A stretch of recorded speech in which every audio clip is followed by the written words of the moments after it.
We may hunt many years before we top yesterday's action. November 7th has that kind of power, but the best is not entirely behind us. We are still in the 4 or 5 day window of peak rutting action. After realizing that many does are feeding in the pick cornfield where I moved the redneck blind a few days earlier, I decided to focus my efforts in that area. It always makes sense to hunt the does when the bucks are doing the same thing. The action is solid and consistent, but no mature bucks show up. However, 40 miles to the west, Caleb and Taylor Byers are writing a more interesting story. Well, it's November 8th this morning, and we have a couple trails coming down this way. It's the only place they can get around this big ditch here, and then another trail coming this way. It's also the only place they can cross the ditch. And they all kind of meet right here in the middle. So what we're hoping is to have some bucks come cruising through, searching for does, trying to get on this downwind side of this timber. So we've been seeing quite a bit of cruising here lately, just haven't seen the right buck. So it just takes the right buck to cruise by, and hopefully we can get one on the ground today. I'm on him.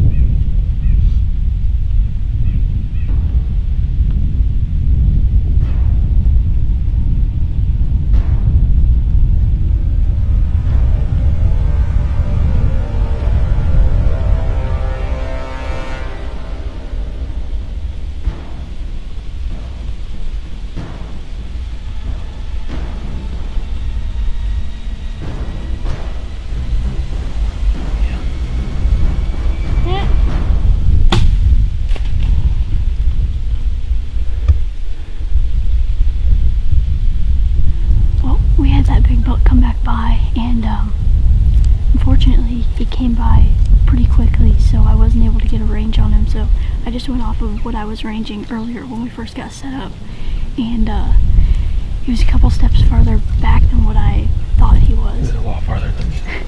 He was a lot farther than I thought he was, and I actually shot under him, but he didn't really know what happened, so hopefully we get a fourth chance at him.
don't know what time it is, but we've been sitting here from about 6 this morning and we've had a ton of action all around. Taylor.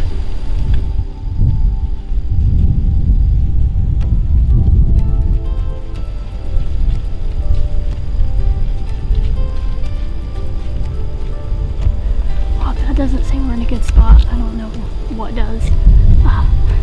We've had a ton of rut action all around us all day long. And then all of a sudden, we had this buck come in and just rake in this tree down in this ditch. And he went up the other side, kind of lost him. And then I grunted, and I heard him come back down the hill. I grunted a couple more times, and he finally came across on our side. We'll give it a little bit, and then we'll go check it out.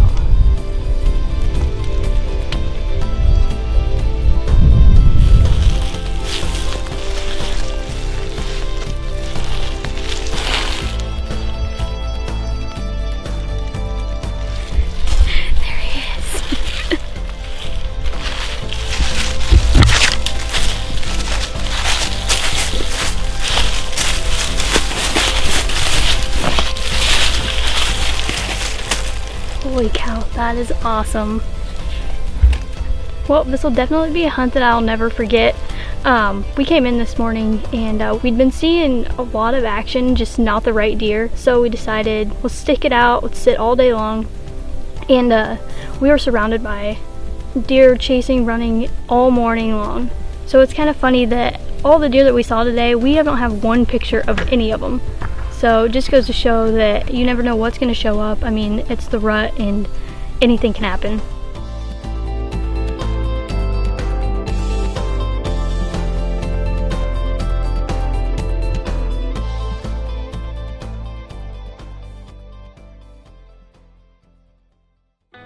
Producing 2 holes is always a bonus when you shoot deer with a bow. It assures maximum tissue damage and makes tracking a lot easier. Hoyt makes powerful bows for women and youth. As you can see, Taylor's bow has plenty of energy to create a clean pass-through on this big-bodied mature buck. If you're going to shoot small diameter arrows like we prefer, you need a quiver that can manage these types and this size of arrows effectively.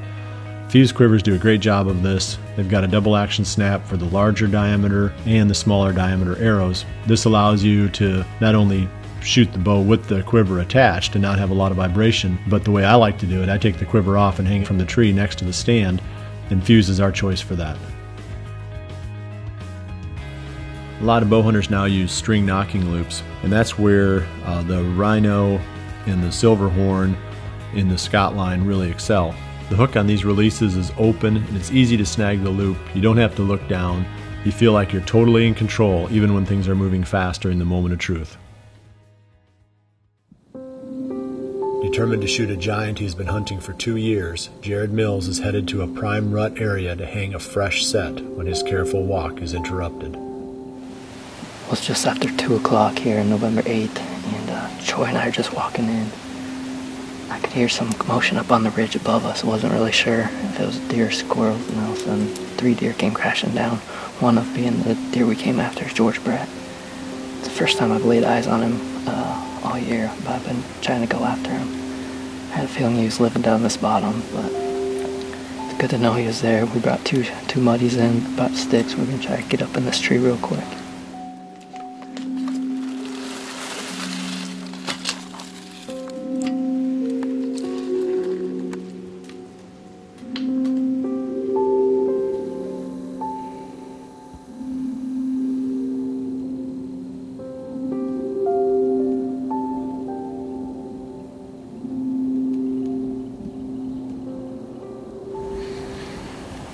Well, we've probably got about 45 minutes left, and it took a little while to find the right tree.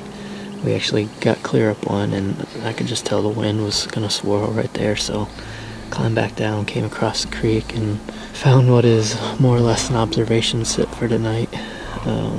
Who knows where he's at. As hard as he was around that doe, they could be a mile or 2 away right now, but hoping to at least lay eyes on him one more time and come up with a better game plan for the morning.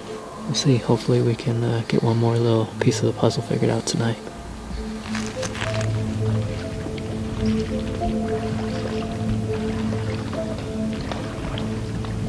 George Brett didn't show up this evening, but knowing he's active in the area and on the farm really gives me a lot of confidence that we'll eventually cross paths.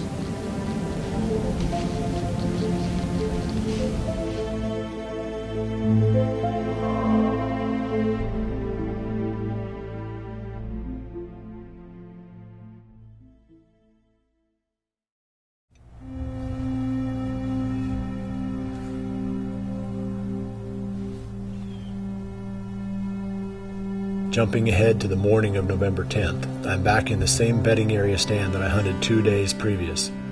The strategy is still the same. During the rut, hunt the doe concentration areas and wait for the bucks to show up.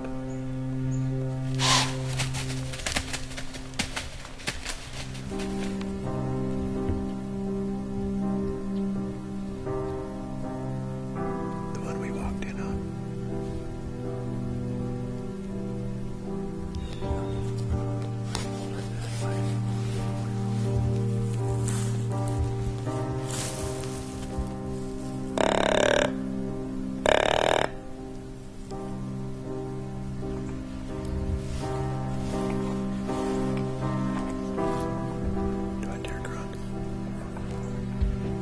It's that buck we passed up.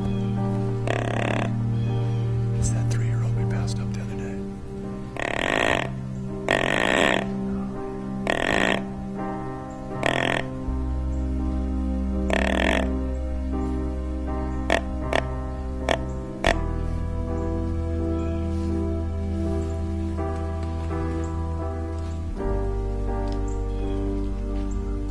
I think it's him, isn't it?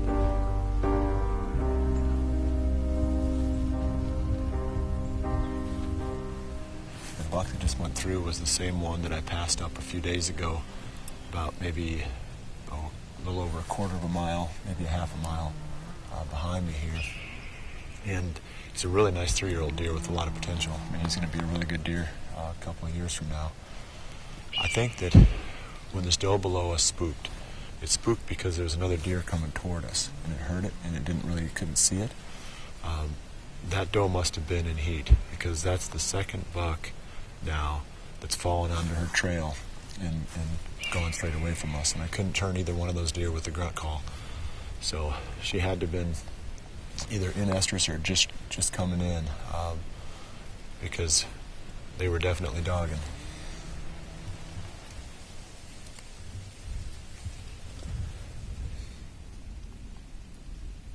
There's one.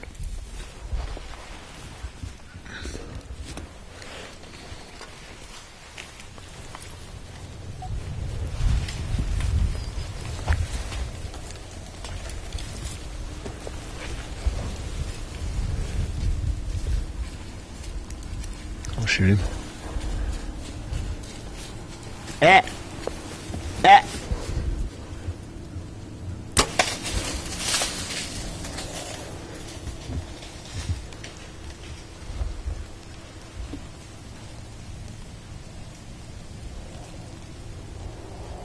Pretty sure that was a heart shot.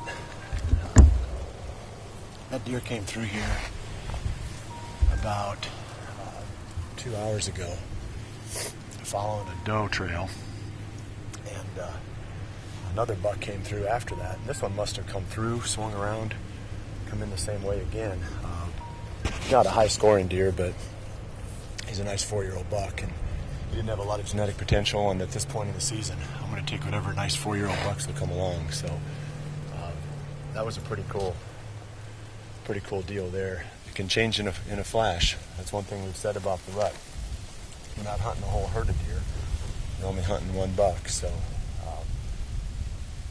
I believe we got one down there. I'm going to climb down out of the stand here in a few minutes and go check and make sure, but that sure looked like a heart shot to me.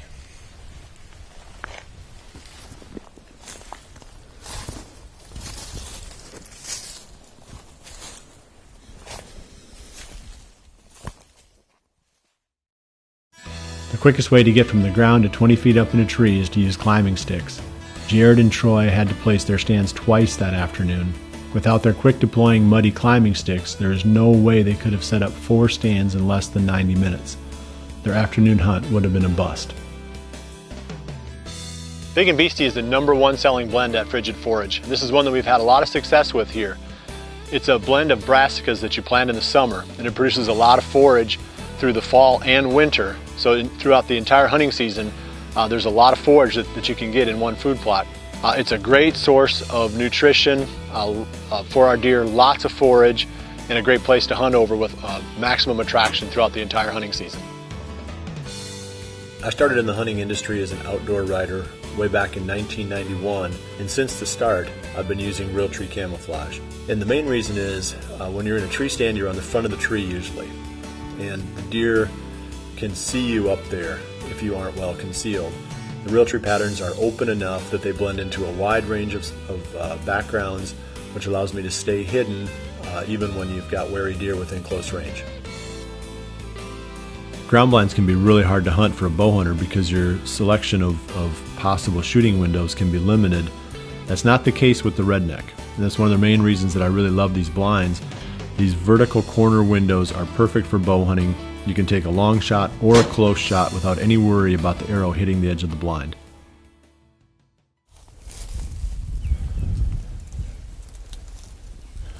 Here's the trail.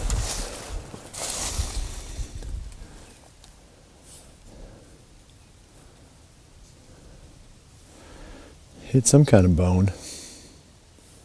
I don't know. I might have hit the brisket. That would suck. While I continue tracking the old buck, Aaron and Zach are heading into a new spot on the public land when they stumble into the middle of a hornet's nest of buck activity.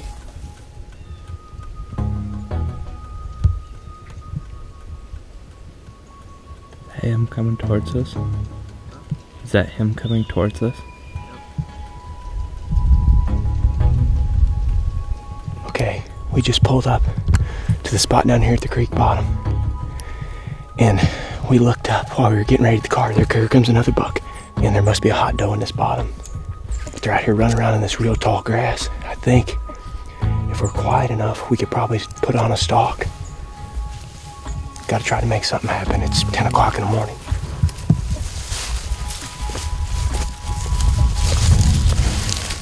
Try to get a vantage point from up here.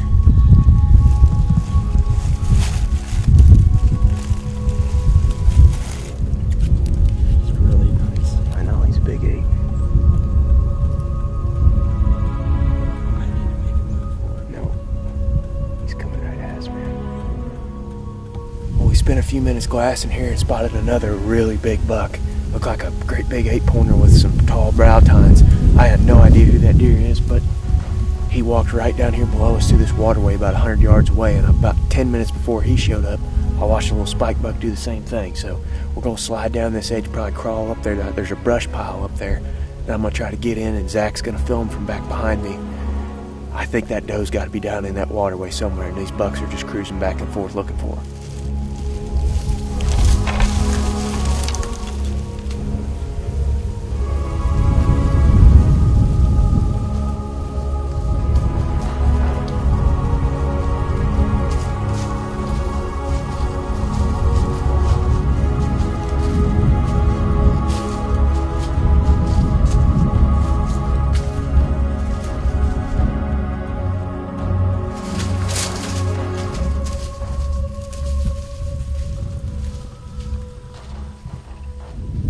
That deer was close, maybe 6-8 feet from me.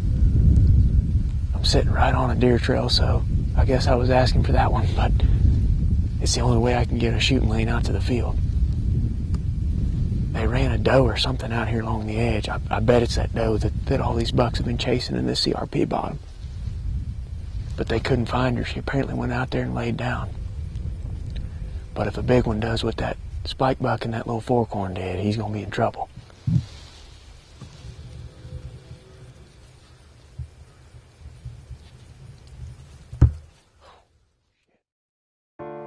We use the Cabela's bow and rifle pack throughout the season, especially when we've got to pack in a ton of gear.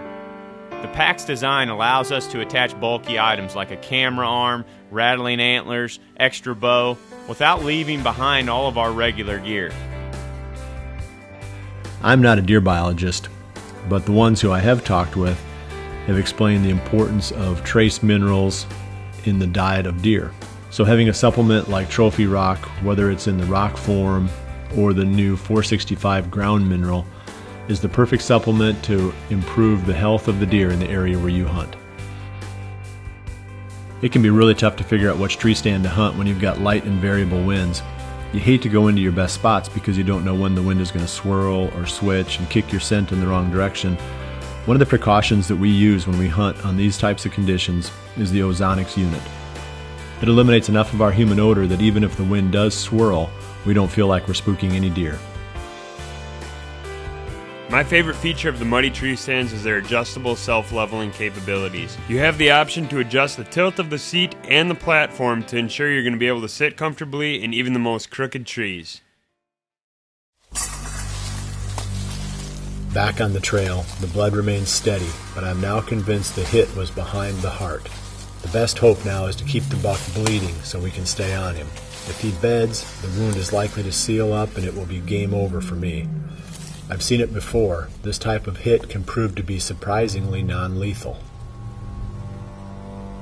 The shot looked good and it felt good, but the deer's come probably 200 yards, and he's bedded twice.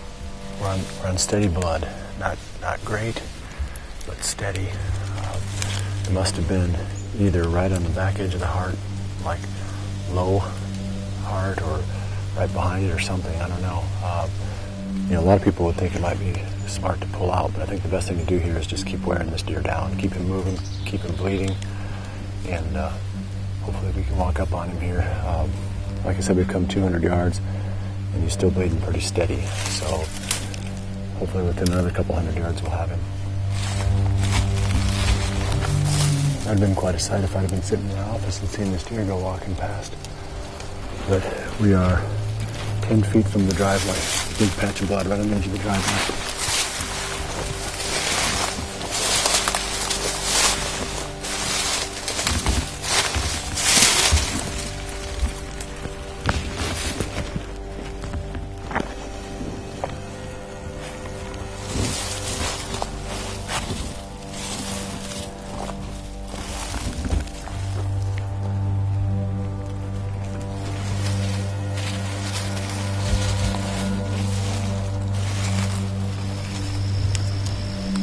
Come another 150 yards since the last update.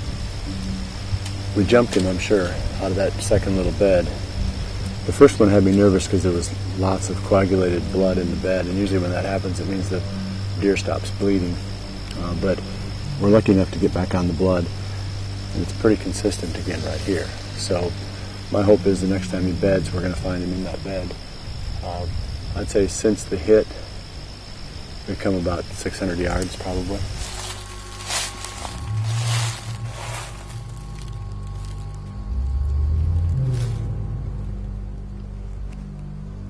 That might be in there.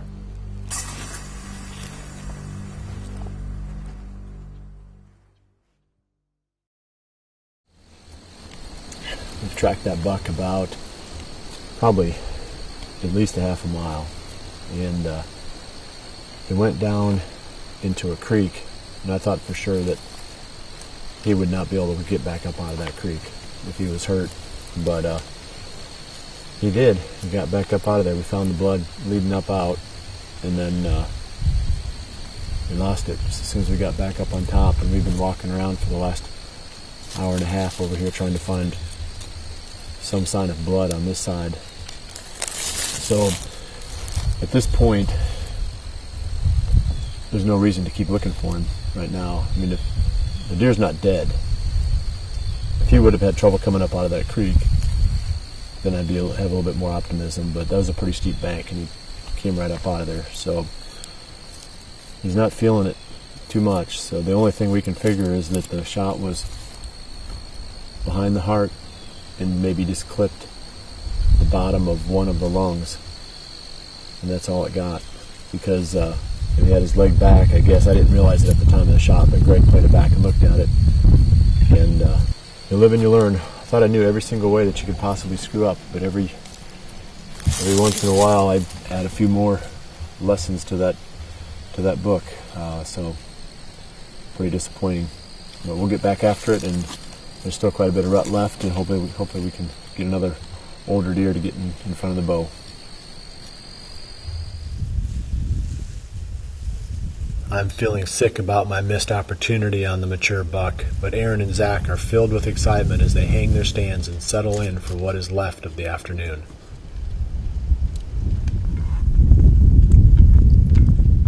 Well, it's almost 2 o'clock now, and I decided to hang a couple stands in here. I actually had Mike and Aaron bring a couple of muddies out because we're only about 100 yards from the car right now. And after we had those small bucks run the doe by us on the ground, we slid back to the car, grabbed the stands, and shot up in this tree. And this is right where that big 8-pointer came through a while ago. And I think that doe's bedded just right down this fence row, a couple 100 yards away. Straight across the field from us, there's a creek crossing that I ran camera on for quite a while this summer. And I didn't get any shooters on it, but I did get a ton of does. And I've been seeing a ton of does in this field every night.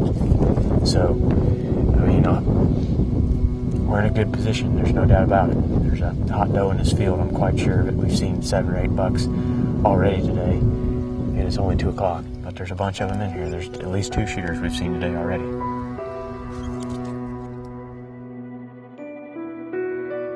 The period from November 8th to November 10th has shown us how buck movement pulsates during the rut. If you have a hot doe near your stand, you will see every buck in the area. If not, the woods will seem dead. Action becomes very hit or miss. Paul Marshall and Scott Reinman experienced this behavior when hunting Paul's family farm in Missouri. Following 3 days of slow movement, the pair saw the biggest buck on the farm. That will now be their target as they head into the next phase of the rut. Most of the breeding throughout the Midwest takes place between November 5th and November 20th, with the peak being November 15th. As we draw closer to that date, the mature buck action will surprisingly drop off as more bucks are tied up with does and effectively off the market. All we can do now is hope to be in the right place when the buck we are after breaks loose from one doe and begins to search for another. Persistence and patience will eventually be rewarded. Days turn into weeks as we continue chasing November.